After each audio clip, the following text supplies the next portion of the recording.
More than 100 protesters rallied and marched in the centre of Sydney on Saturday, calling for the removal of police guns from Indigenous remote communities in Australia.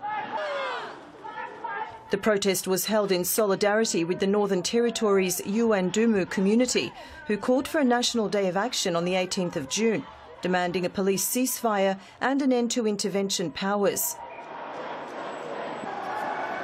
Australia's intervention into remote Indigenous communities began in 2007, when the John Howard government sent police and troops to the Northern Territory and made special bans on alcohol and pornography to stamp out alleged widespread child sex abuse fuelled by chronic alcoholism. Subsequent governments retained many of the measures of the initial policy. In New Zealand, almost 80% of the police are unarmed, and I can't see a reason why that can't be happening here in Australia in remote communities. You know, there is de-escalation training that is implemented within police in Australia, and you know that needs to be put in use more. Aboriginal people coming together and the white fellas and standing up and saying no more guns.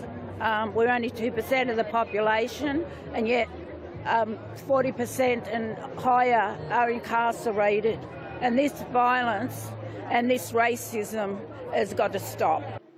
The protest also comes after a Northern Territory police officer was acquitted of murder charges over the shooting of a 19-year-old Yuendumu man in March.